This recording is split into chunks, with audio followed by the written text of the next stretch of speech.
하고 여러분 반갑습니다. 이제 벌써 4부의 시간이 되었는데요.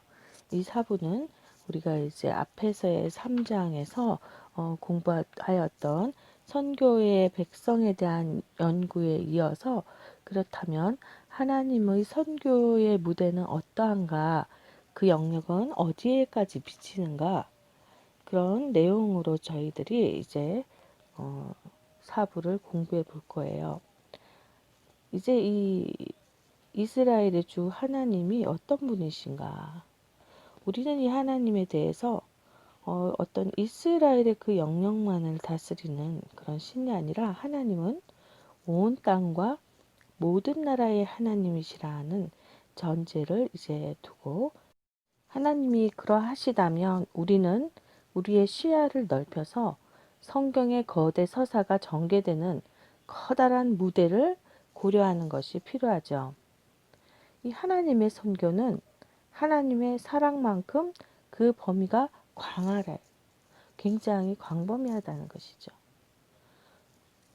주님의 나라는 영원한 나라이니 주의 통치는 대대에 이르리다라는 이 시편 145편 13절의 말씀이 고백을 하는 것을 보면서 우리가 이제 이 이해를 위해서 구약을 가장 성도적으로 탁월하게 해석하는 바울에 대해 고찰을 해보면서 이에 대한 이해의 폭을 넓히는 유익을 얻고자 합니다.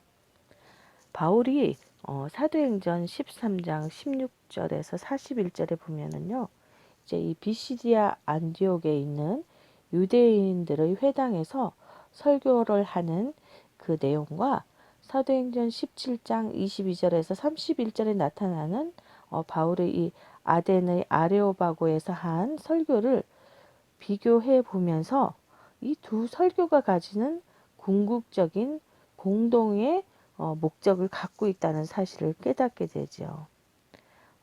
그 설교의 목적은 청중들에게 예수님을 소개하는 것이었어요. 그러나 그 개념적인 어떤 틀은 매우 다르다는 것을 우리가 알 수 있죠. 첫 번째, 설교에서 바울은 유대인 청중 앞에서 이스라엘 백성의 하나님에 대해 말하면서 하나님이 가나안 족속들을 내쫓으신 것과 그 땅을 이스라엘에게 기업으로 주신 것에 대해서 설명을 하고 있어요.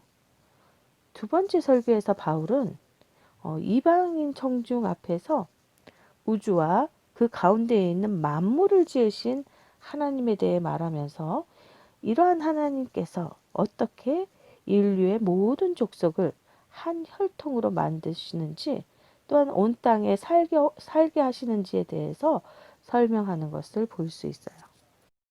그래서 이 안디옥 설교를 보면은 여러분이 보시는 이 표의 일의 개념적 틀에 나타난 것은 이스라엘의 선택과 구속과 언약과 윤리의 독특성은 상호 연결된 관계들로 이루어진 이 삼각형에 근거하고 있음을 볼 수 있죠.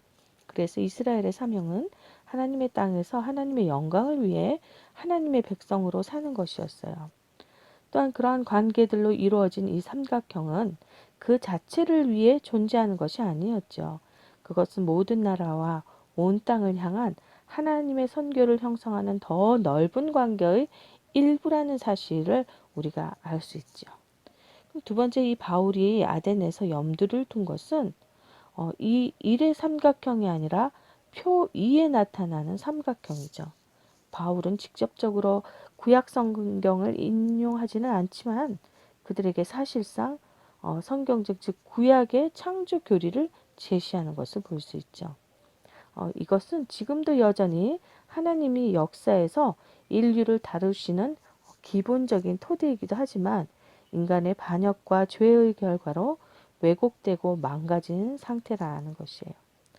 그거로 인해서 그것 때문에 세 가지의 기본적인 관계가 다 영향을 받아서 인간은 더 이상 하나님을 사랑하거나 순종하지도 않으면서 하나님의 진노 아래 머물게 된 것이죠. 인간은 온 땅과 불화하고 온 땅은 하나님의 저주를 받아서 인간이 구속을 받을 때까지 하나님을 영화롭게 할 수 없는 그런 신세로 전락하고 말았어요. 바울이 로마서에서 해석하는 것이 바로 그와 같이 타락한 인간의 냉혹한 현실을 말하고 있는 것이죠. 우리는 이렇게 저주받은 세상에서 타락한 인류로 살아가는 거예요. 그러나 이 바깥쪽 삼각형은 하나님의 선교의 토대인 동시에 무대이기도 하다는 사실을 오늘 우리에게 말씀하심을 통해 우리에게 새로운 희망과 또한 소망을 주셔서 이 하나님의 선교의 무대에 동참하도록 초청하시고 요청하시는 것을 우리가 깨닫는 것이죠. 하나님이 이스라엘에게 또한 그들을 통해서 행하신 모든 것의 궁극적인 목표는 인류의 모든 나라들을 축복하고 온 땅을 최종적으로 구속하시는 것이었어요. 우리가 보는 이 틀에서 만약에 이 틀에 구약의 환상이 신약에서 성취된 것을 추가한다면 우리는 또 다른 삼각형을 보게 될 것이에요. 거기에는 하나님의 백성의 새로운 공동체, 즉 그리스도를 믿는 유대인과 이방인들이 함께 어우러지는 공동체를 말하죠. 거기에 더불어서 새로운 세계, 즉 하나님이 그분의 구속받은 인류와 영원히 거하실 새하늘과 새 땅이 포함될 것이에요. 따라서 우리는 하나님의 선교가 이 역사를 통해서 이루어져 가는 창조적 기반인 이 넓은 삼각형의 주의를 기울여야 한다는 것이에요. 이것이 우리가 이제 새롭게 공부하는 4부의 주제예요. 그래서 이번 시간에는 하나님의 선교 활동의 영역이자 대상인 땅에 대해서 먼저 살펴볼 것이에요. 이제 12장은 선교와 하나님의 세상이라는 주제예요. 하나님 여호와께서 온 우주를 소유하고 계신다는 놀라운 선언을 한번 들어보세요. 땅은 하나님의 것이라고 말씀하고 있어요. 땅이 하나님의 것인 것은 하나님께서 땅을 만드셨기 때문이에요. 하나님이 이 지구의 주인이시고 인간은 다만 하나님의 소작인이죠. 경작인이죠. 하나님이 이 땅을 주장하신다는 사실은 윤리적으로나 선교적으로나 상당한 그 속에 의미를 담고 있음을 알 수 있어요. 그럼 이렇게 하나님이 지으신 이 창조 세계는 어떠한가? 이 창조 세계의 선함에 대해서 우리가 한번 보십시다. 창조 세계가 선하다는 것은 창세기 1장과 2장에서 반복적으로 강조하는 내용이죠. 이 선한 창조 세계는 오직 선하신 하나님만이 만드실 수 있는 것이에요. 이 고대 근동에서는 자연 세계와 권세와 신들은 악의적 존재로 묘사되고 있는 것을 볼 수 있어요. 그러나 성경은 자연은 선하신 하나님의 작품으로 근본적으로 선하다고 선언함으로써 고대 근동과 확실하게 대비를 시키고 있는 것을 볼 수 있죠. 성경에서 창조 세계가 선하다는 이 선함이 갖는 의미는 먼저 그 창조 세계가 만드신 하나님을 드러내고 증거한다는 점이에요. 특히 하나님의 선하신 성품을 증거하죠. 그러므로 우리가 이 땅을 대하는 태도는 그것을 지으신 창조주에 대한 우리의 태도를 반영하고 있다고 볼 수 있어요. 그리고 창조주가 땅에 대해 말씀하신 것을 우리가 얼마나 진지하게 대하고 있는가를 보여주는 것이죠. 이 창조 세계는 선하신 하나님만이 이 선한 창조 세계를 만들 수 있다는 것을 우리가 기억해야 되죠. 그렇다면 이 창조 세계가 본질적으로 선하다는 것은 이 창조 세계의 선함은 창조 자체의 본질이죠. 그것은 창조 세계 안에 있는 인간과 그것을 준수할 수 있는 우리의 능력에 따라서 좌우되는 것이 아니에요. 창조 기사에서 보면 하나님께서 좋았더라는 말을 하시죠. 이 말은 아담과 하와의 말이 아니에요. 하나님의 선언이세요. 이것을 기억한다면 이 창조 세계가 선하다는 말은 전 우주를 하나님이 승인하셨다는 의미가 되는 것이에요. 이 모든 창조 세계는 인간이 지음을 받기 전에 하나님이 이미 선하다, 좋다고 긍정하신 것들이기 때문에 선하다는 것이죠. 이 창조 세계의 그 의미 가운데서 우리는 이 땅의 본질적인 가치를 발견해야 된다는 것이에요. 땅은 모든 가치의 근원이 되시는 하나님이 귀하게 여기시는 것이에요. 하나님은 땅을 만드시고 그것을 소유하시기 때문에 땅을 굉장히 귀하게 여기시죠. 단순히 땅이 우리에게 귀하다고 말하는 것만으로 충분하지 않아요. 반대로 인간으로서 우리의 가치는 우리 자신이 하나님이 이미 귀하게 여기셔서 좋다고 선언하신 전체 창조 세계의 일부라는 사실을 우리가 자각하는 것에서 시작되어야 하죠. 땅은 우리 인간이 어떤 가치를 부여하는 것이 아니라 하나님으로부터 가치를 부여받게 된다는 것이에요. 따라서 우리는 선교의 생태학적 차원을 1차적으로 땅이 우리 인간의 필요를 채워준다는 측면에서 볼 것이 아니라 땅이 하나님께 영광을 돌린다는 측면에서 볼 필요성이 있다는 것이죠. 성경은 이 땅이 단지 인간의 소비와 즐거움만을 위해서 존재한다는 그런 교만한 우리 인간의 생각을 거부하죠. 반대로 이 시편 104편은 땅이 인간에게 제공하는 것뿐 아니라 하나님이 그 안에서 다른 모든 피조물에게 제공하신 것을 경축하고 있는 것을 보게 됩니다. 그러므로 이 창조 세계는 우리가 우리의 자신의 목적을 위해서 상품화하고 상업화하고 그리고 그 사용에 있어서 남용할 수 있는 그런 존재의 것이 아니다라는 것이죠. 이 전체 창조의 세계의 일부인 우리 인간은요, 스스로 하나님을 찬양하고 영화롭게 하기 위해서 존재할 뿐 아니라 또한 다른 피조물들도 그렇게 하도록 촉진시키기 위해서 우리가 존재한다는 사실을 기억해야 하겠죠. 우리는 하나님을 향해서 이렇게 얘기하기도 합니다. 우주의 하나님이라는 표현이 있죠.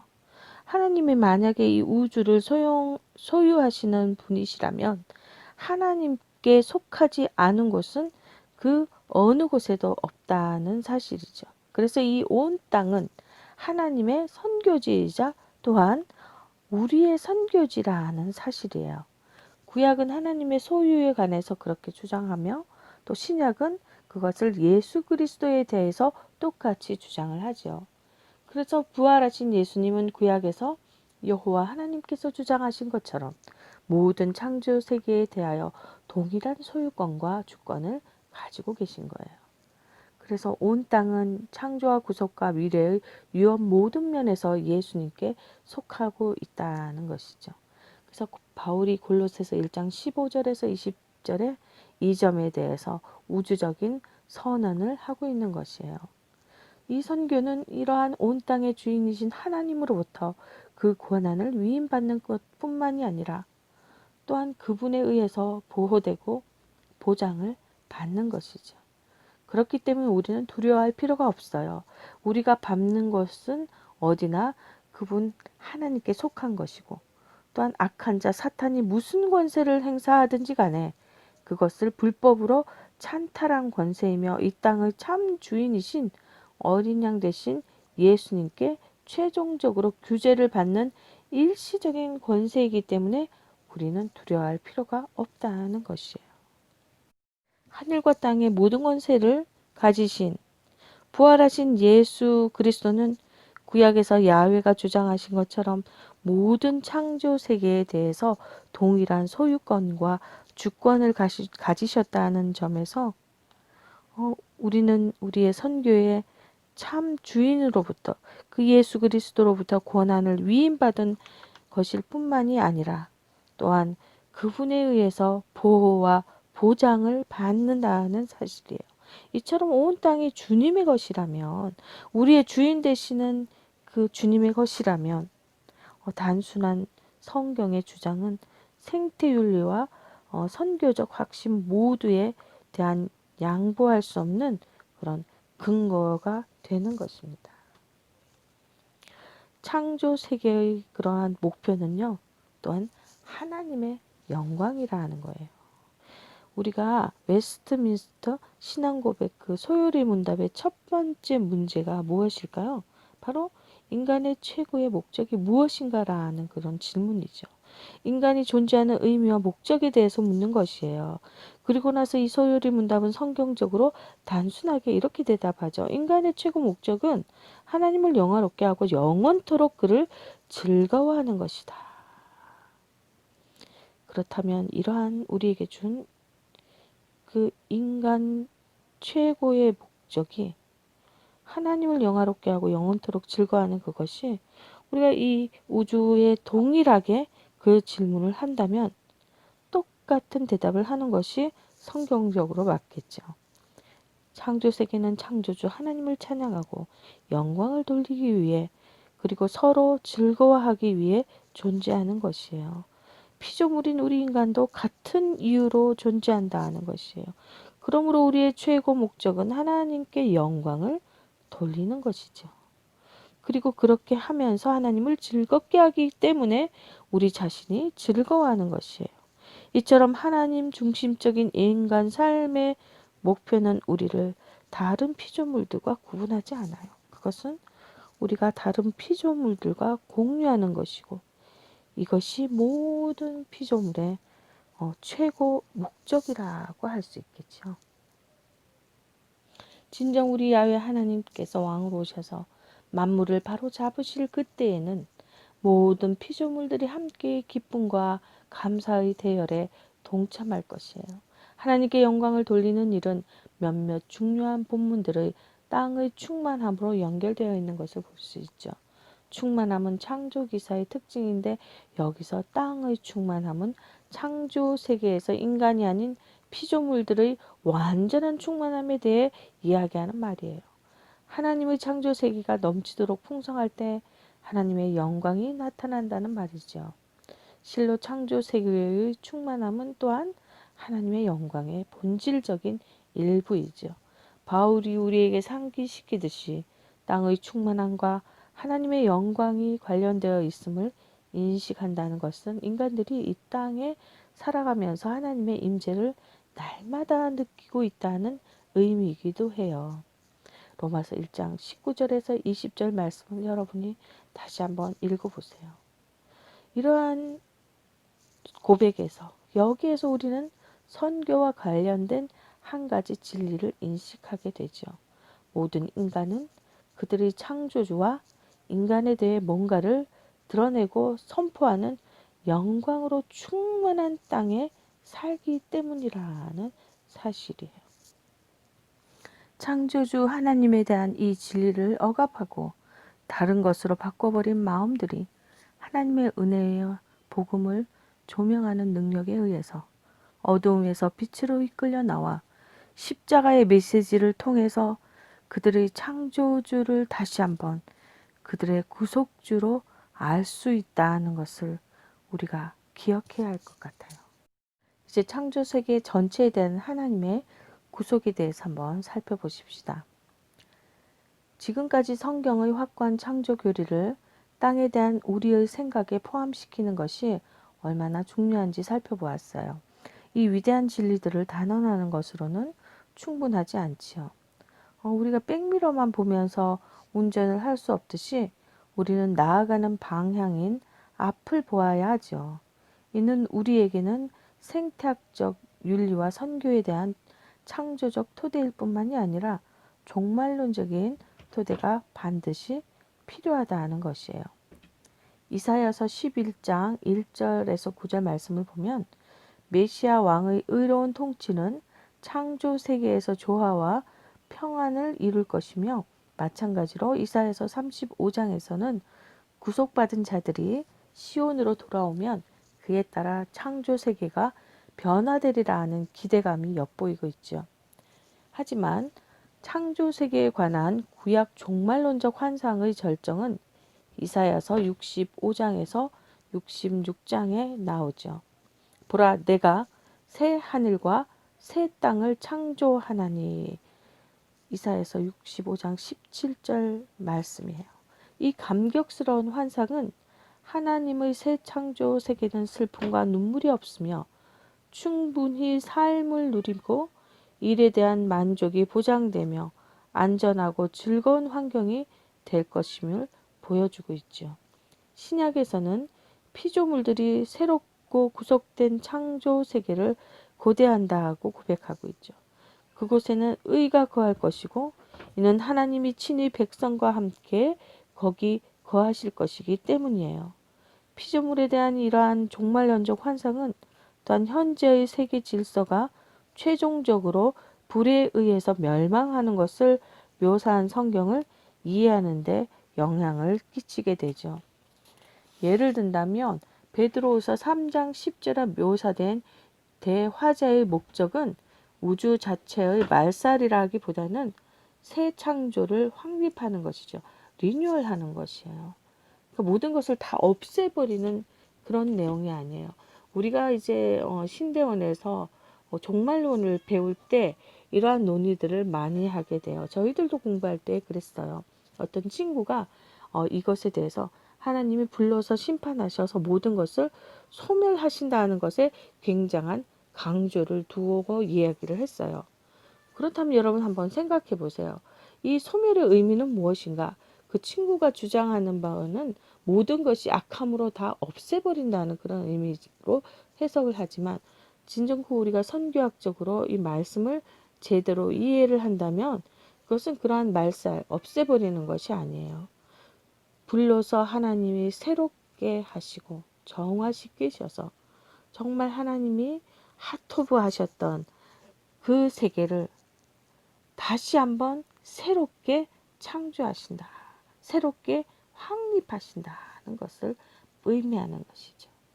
즉 창조 세계 내의 모든 악한 것을 태우고 파괴해서 우리가 사는 죄악이 가득한 세상 질서를 정화시키는 것을 의미하는 것이에요. 악한 세상은 이미 홍수로 씻겨 나갔지만 세상은 보존되었죠. 마찬가지로 우리가 유추해 본다면 창조 세계에서 모든 악과 불의의 세상은 하나님의 심판으로 씻겨 나갈 것이고 태워져 버릴 것이지만 창조 세계는 하나님이 구속받은 인류와 함께 거하실 것으로 새롭게 될 것을 우리에게 시사하는 것이에요. 이러한 종말론적인 방향은 생태계에 대한 우리의 관심이 인간의 필요와 열망에만 집중되지 않도록 도와주지요. 우리에게 궁극적으로 이 땅은 언제나 그리스도 안에서 하나님께 속해 있으며 앞으로도 언제나 그분께 속해 있을 것임을 상기시켜주고 있죠. 그래서 우리가 이 창조 세계 돌보기와 기독교 선교의 관계성 속에서 이제 이 창조 세계를 돌보고 환경에 대한 책임을 진지하게 받아들이는 그리스도인들은 충분하지는 않지만 그래도 대단히 많다는 거예요. 하지만 이 창조 세계를 돌보기를 성경적 선교의 개념에 포함시키려고 하는 사람들의 숫자는 이보다 더 적다는 것이죠. 나아가서 창조 세계를 적극적으로 돌보는 것을 특정한 선교적 소명으로 보는 사람들이 이제 조금씩 더 늘어나고 있기는 하지만 매우 적어요. 그래서 제니드 프리즈가 1991년에 쓴 글의 첫머리에 이렇게 얘기하죠. 나는 최근 들어 땅을 향한 정의가 교회 선교의 필수적인 부분을 형성한다는 것을 점차 더 확신하게 된다는 말에 우리가 공감할 수 있게 되는 것이죠. 여러분, 이 창조 세계에 대한 이 깊은 선교적 의미를 우리가 제대로 이해한다면 우리가 어떤 이 생태계적인 그런 신학적인 방향들을 염두에 두지를 않을 수가 없어요. 우리가 이 하나님의 이 아름다운 창조 세계를 지키고 가꾸고 돌아보고 새롭게 하기 위해서 우리의 선교의 어떤 한 부분이 이러한 창조 세계의 그 생명을 돌아보는 데까지 그 영역에까지 염두에 두어야 한다는 사실을 우리가 기억해야 되겠습니다.